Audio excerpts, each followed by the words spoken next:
course. Thank you so much, Jeff, for inviting me for this debate. I think it's a very timely debate, a very actual debate, as we've already heard from the other speakers as well.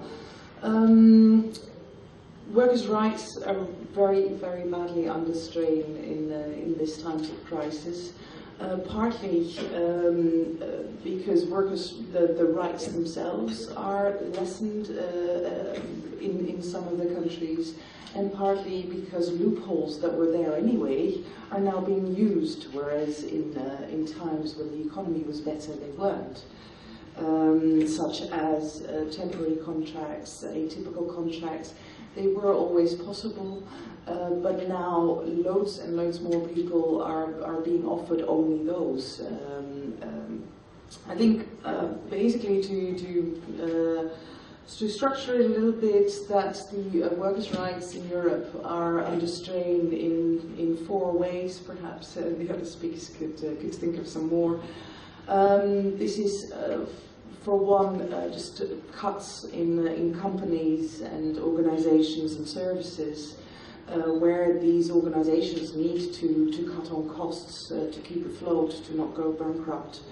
That means that they're usually very scared of giving more open-ended contracts and will more easily hire people temporarily or with atypical contracts, will want more control themselves so that they have no risks. And they've stopped investing in health and safety, where bigger companies used to have ergonomic employees who would make sure that all the desks were at the right height, and whereas in factories there'd be safety inspectors employed by the companies themselves. These are, of course, the first jobs to go, because they are not core business and not entirely necessary to make your product. It is often, when we speak of this, it seems that companies are evil, and that they do it because they wanted and have wanted to cut workers' rights for ages. I don't believe, well, there's probably some evil companies out there, but not that many. Most of them are just very scared of their own future. Then the second problem, I'd say, is that nobody's willing to fight, and some are even, some groups are even stimulating the undercutting of workers' rights. This is, of course, politicians more on the right. I've heard liberal colleagues say that we shouldn't concentrate on health and safety or other workers' rights anymore until unemployment had gone down a lot. But also workers themselves, of course. A lot of workers are just very, very happy to even have a job, especially in crisis countries. So they are not going to go out into the street for their health and safety and for other workers' rights. Unions, I often find very, very unhelpful. Unions are often not willing to constructively think with us in terms of alternatives. They are often very defensive, saying, no, this is subsidiarity, this is not something that the EU should meddle in, this is our rights, and these were the rights that we had, so we're going to keep them until the end of days. And I don't feel that is very helpful, because, for instance, pensions. Unions have all over Europe said, no, that is subsidiarity. EU should not meddle in pensions at all. But of course they will, because more and more economic governance is necessary. Pensions are a huge chunk of public expenditure. So yes, the EU is going to meddle in the financial side of it. And the big problem is that they're only looking at that and not at the social side of it. So what the union should be doing, in my view, is say, yes, of course, pensions need to be financially tenable for the future, but they are also the income that older people need to live off, and it needs to always be above the poverty line, and we need to make ground rules that they cannot go below. Also the bargaining, of course we shouldn't go down the road of decentralized bargaining in all cases. But I'd say unions take a flight forward and say we're going to do cross-border collective bargaining on a European level for a great part, because that is also a way to tackle macroeconomic differences. There needs to be some sort of wage making at European level, because if Germany keeps on lowering their wages while Greece is lowering its wages, the export flow is never going to turn around.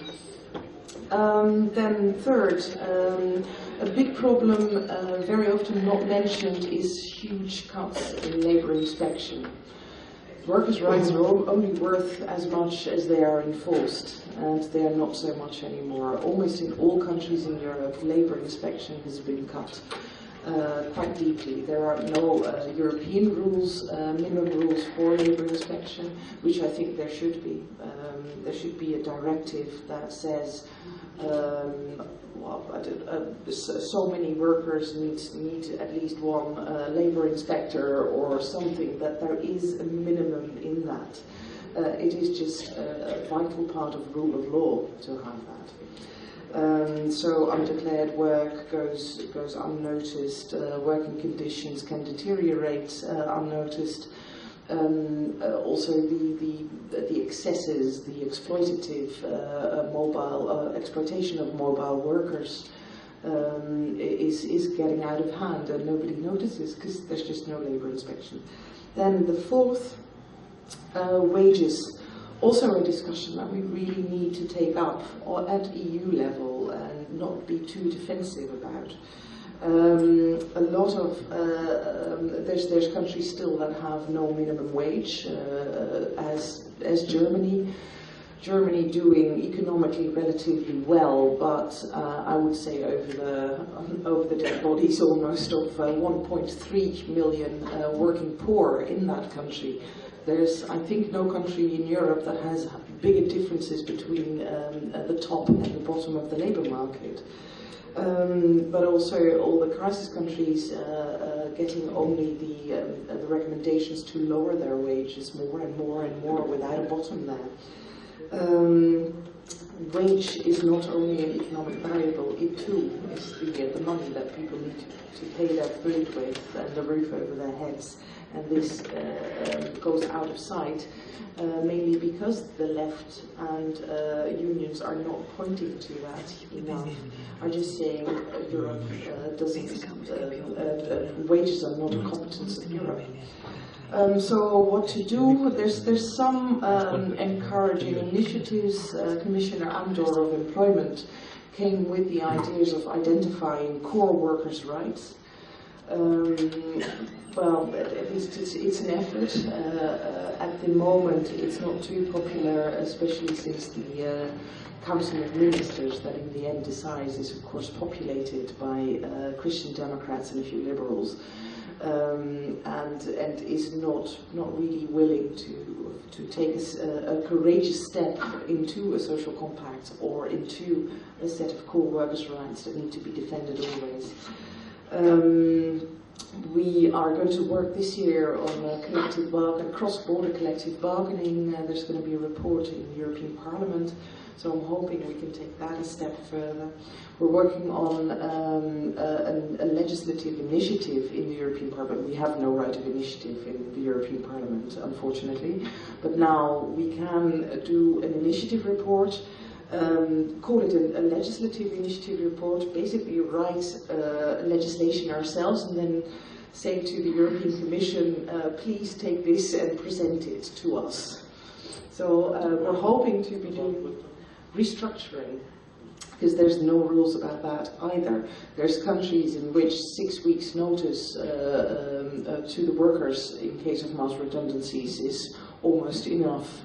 And there's countries in which a social plan needs to be drawn up together with unions and employers' organizations, and there is a fair amount of care for redundant workers.